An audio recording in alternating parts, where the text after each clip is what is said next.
नमस्कार, आप देख रहे हैं नेक्स्ट 9 न्यूज पॉलिटिकल बाइट। मैं हूं आपके साथ आकाश द्विवेदी। दर्शकों, आप सभी का बहुत बहुत स्वागत है हमारे खास प्रोग्राम बयानी बवाल पर। और बयानी बवाल के इस खास प्रोग्राम पर ऐसे ही एक बयान के बारे में बात करेंगे जिससे कांग्रेस पार्टी की लगातार मुसीबतें बढ़ती हुई नजर आ रही। बता दें कि यहां पर कांग्रेस पार्टी से एक नेता के इस्तीफा देने के बाद से ही बीजेपी पार्टी और बीजेपी पार्टी से जुड़े कार्यकर्ता लगातार कांग्रेस पार्टी को घेर रहे हैं। चाहे एक तरफ राम मंदिर को लेकर बीजेपी पार्टी लगातार कांग्रेस पार्टी पर हमलावर है और लगातार उनके बयानों से कांग्रेस पार्टी तीखे प्रहारों के बीच में कहीं ना कहीं दबती हुई नजर आती, तो वहीं अब एक बार फिर से कांग्रेस पार्टी जो अपनी पार्टी का गठन करना चाहते हैं, जो इंडिया गठबंधन को बढ़ाना चाहते हैं, उनकी पार्टी पर एक उथल पुथल मच गई है और वो है देवड़ा की वजह से। महाराष्ट्र की सियासत पर बड़े दिग्गज नेताओं में गिने जाने वाले मिलिंद देवड़ा के इस्तीफा देने के बाद से ही यहां पर कांग्रेस पार्टी की मुसीबतें बढ़ गई हैं। जहां एक तरफ इंडिया गठबंधन से जुड़े तमाम नेता एक साथ आना चाहते हैं और लोकसभा चुनाव में यहां पर बीजेपी को कड़ी टक्कर देना चाहते हैं, तो वहीं लगातार जब से ही पार्टी का गठन हुआ है तब से ही इंडिया गठबंधन पर टूट फूट देखने को मिल रही है, रार देखने को मिल रही है और अंतरकलह के चलते यहां पार्टी लगातार टूटती हुई नजर आ रही है। बता दें कि कुछ वक्त पहले यहां पर इंडिया गठबंधन तैयार किया गया था और उस पर 28 बड़ी बड़ी पार्टियां शामिल हुई थी, जो कि भारतीय जनता पार्टी को केंद्र से हटाने के लिए बनाई गई थी। उस पार्टी पर तमाम बड़े दिग्गज नेता थे। एक नेता यहां पर अखिलेश यादव इस पर जुड़े थे और अखिलेश यादव और कांग्रेस पार्टी यानी राहुल गांधी और अखिलेश यादव के बीच यहां पर थोड़ी सी अनबन हमें कुछ वक्त पहले के देखने को मिली थी और उसके बाद अब फिर से वो एक हो गए और यहां पर कांग्रेस की तरफ से उत्तर प्रदेश में वोट बटोरने का काम अखिलेश यादव कर रहे हैं। लेकिन यहां पर मिलिंद देवड़ा जो उनकी पार्टी के एक बड़े नेताओं में गिने जा रहे थे इंडिया गठबंधन की, उन्होंने अचानक से यहां पर अब बैठक के बाद इस्तीफा देने का प्रयास कर दिया। मिलिंद देवड़ा का यह मानना है कि कांग्रेस पार्टी के अंदर अब उनका जो इतने साल का नाता था वो खत्म हो गया। 55 साल के इस नाते को अब वो तोड़ रहे हैं और पार्टी से खुद को अलग कर रहे हैं। कांग्रेस पार्टी के साथ अब वो नहीं रहना चाहते। इस बयान को लेकर भारतीय जनता पार्टी और उनसे जुड़े लोगों ने एक बार फिर से तंज कसना शुरू कर दिया है। उनका यह मानना है कि लगातार जिस प्रकार से राम मंदिर का निमंत्रण ये ठुकरा रहे हैं, इसी वजह से सब कुछ हो रहा है। राम मंदिर का निमंत्रण ठुकराने की वजह से ये जो देखने को मिल रहा है ये राम की कृपा से हो रहा है। बता दें कि कांग्रेस नेता और पूर्व केंद्रीय मंत्री मिलिंद देवड़ा ने पार्टी की प्राथमिक सदस्यता से रविवार को इस्तीफा दे दिया।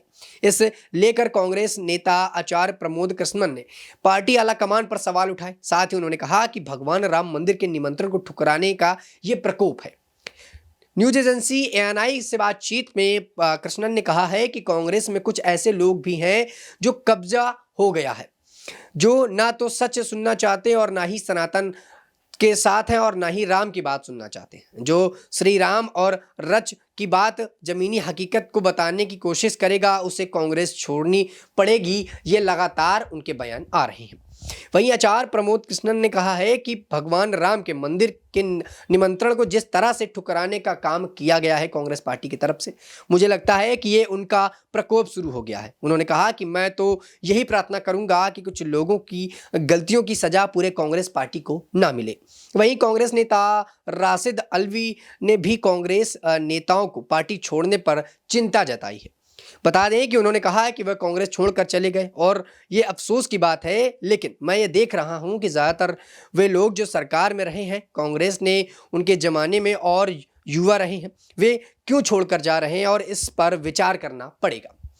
एक दिन के अंदर आप अपनी विचारधारा कैसे बदल सकते हैं? ऐसा लगता है कि आज की राजनीति में विचारों की असहमति हो गई है और सत्ता की असहमतियां ज़्यादा हो गई हैं। वहीं राजनीतिक गलियारों के पिछले कुछ दिनों से चर्चा है कि मिलिंद देवड़ा महाराष्ट्र के मुख्यमंत्री एकनाथ शिंदे के नेतृत्व वाली शिवसेना में शामिल हो सकते हैं। देवड़ा को हाल ही में अखिल भारतीय कांग्रेस कमेटी का संयुक्त कोषाध्यक्ष नियुक्त किया गया था। देवड़ा ने दक्षिण मुंबई लोकसभा सीट से उद्धव ठाकरे की अगुवाई वाली शिवसेना के दावे को लेकर अस्वीकृति व्यक्त की थी। अविभाजित शिवसेना के अरविंद सावंत ने 2014 में 2019 के आम चुनाव में देवड़ा को हराया था। सावंत अब ठाकरे गुट में शामिल हैं और देवड़ा एक समय कांग्रेस के मुंबई इकाई के प्रमुख भी थे। वे पार्टी के दिग्गज नेताओं में मुरली देवड़ा के बेटे हैं। वहीं बता दें कि इस बीच महाराष्ट्र के मुख्यमंत्री एकनाथ शिंदे ने कहा है कि अगर देवड़ा उनकी पार्टी में शामिल होना चाहते हैं तो उनका स्वागत है। शिंदे ने कहा है कि मैंने उनके फैसले के बारे में सुना है, अगर वो पार्टी में शामिल हो रहे हैं तो मैं उनका स्वागत करूंगा। दक्षिण मुंबई सीट से लोकसभा के पूर्व सदस्य देवड़ा ने सोशल मीडिया मंच पर लिखते हुए कहा है कि आज मेरी राजनीतिक यात्रा एक महत्वपूर्ण अध्याय पर समाप्त हुआ। मैंने कांग्रेस की प्राथमिकता सदस्य से इस्तीफा दे दिया है और इसी के साथ पार्टी से मेरे परिवार का 55 साल का जो नाता था, जो रिश्ता था, वो यहाँ पर खत्म हो गया। मैं वर्षों तक अटूट समर्थन देने के लिए सभी नेताओं, सहकर्मियों और कार्यकर्ताओं का आभारी रहूंगा।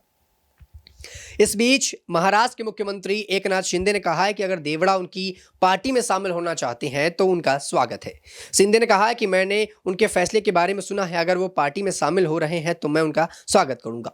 वहीं दक्षिण मुंबई सीट से पूर्व सदस्य देवड़ा ने सोशल मीडिया मंच पर पूरी तरह से दर्शकों को लिख दिया है कि पार्टी से मैंने इस्तीफा दे दिया है। 55 साल का मेरा जो रिश्ता कांग्रेस के साथ था, उससे अब मैंने बाय बाय कह दिया है और अब शायद वो उनके साथ नहीं रुकेंगे। लेकिन यहां पर लगातार कयास ये लगाए जा रहे हैं कि अब देवड़ा शिवसेना गुट के साथ शामिल हो जाएंगे और शिवसेना गुट के साथ अगर शामिल होते हैं तो यहां पर और राजनीतिक गलियारों में कई सुगबुगाहट देखने को मिल सकती है। बता दें कि जिस प्रकार से देवड़ा ने यहां पर कांग्रेस को अलविदा कहा और उसके बाद से जो चर्चा का बाजार तेज हुआ, वो सबसे ज्यादा इस बात का था कि जब 55 साल की मित्रता यहां पर कांग्रेस के पास नहीं टिक सकी तो आखिरकार गठबंधन जो कल का बना हुआ है वो कैसे टिक पाएगा। जब इतने साल की मित्रता नहीं टिक पाई, इतने साल के समर्थन के बाद भी यहां पर देवड़ा ने इस्तीफा दे दिया, तो यहां पर इंडिया गठबंधन जिसको बने सिर्फ चंद महीने हुए हैं वो कैसे टिक पाएगा, उनके नेता कैसे टिक पाएंगे। इतनी गहरी मित्रता में जब रार आ गई तो इंडिया गठबंधन पर रार क्यों नहीं आ सकती। और वाकई में इंडिया गठबंधन की रार कहीं ना कहीं देखने को रोज मिलती है। कभी नीतीश कुमार का कुछ बयान आता है तो कभी तेजस्वी यादव कोई बयान देते थे, कभी अखिलेश यादव का कोई बयान आता है तो कभी ममता बनर्जी का बयान आ जाता है। तो ऐसे ही इंडिया गठबंधन जो बना है उस पर तकरार देखने को मिलती है और तकरार की वजह से कहीं ना कहीं इंडिया गठबंधन का जो खेमा है वो लगातार कमजोर होता जा रहा है और इंडिया गठबंधन के नेता आपस में भिड़ते हुए नजर आ रहे हैं। अभी कांग्रेस पार्टी ने यहां पर अपनी न्याय यात्रा दोबारा से शुरू की थी, भारत जोड़ो यात्रा के अगले पड़ाव का, और उन्होंने अब शुरू कर दिया है इसको। लेकिन यहां पर उनकी इस यात्रा का असर कितना पड़ता है लोकसभा चुनाव में वो देखने लायक होगा। क्योंकि पिछले चुनाव की बात की जाए और उससे पहले जब कांग्रेस पार्टी के नेता राहुल गांधी ने यहां पर भारत जोड़ो यात्रा चालू की थी तो उनको अच्छा खासा वोट बैंक साथ में आया था और अच्छा खासा जनता का साथ मिला था।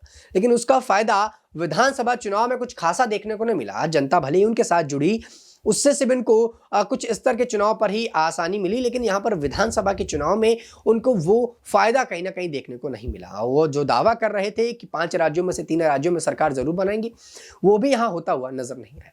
दर्शकों अब देखना ही होगा जिस प्रकार से देवड़ा ने इनकी पार्टी से इस्तीफा दे दिया है, कांग्रेस पार्टी को अलविदा कह दिया है, यहाँ पर इंडिया गठबंधन की रार लगातार देखने को मिल रही है और यहाँ पर बीजेपी पार्टी से जुड़े लोग ये बता रहे हैं कि ये राम का प्रकोप है और राम के निमंत्रण न स्वीकार करने की वजह से ही कांग्रेस पार्टी के अंदर ये जो अंतर्कलह चल रही है और जो देखने को मिला ये उसी का नतीजा है। अगर राम के साथ नहीं जाओगे तो ये सब देखने को मिलेगा।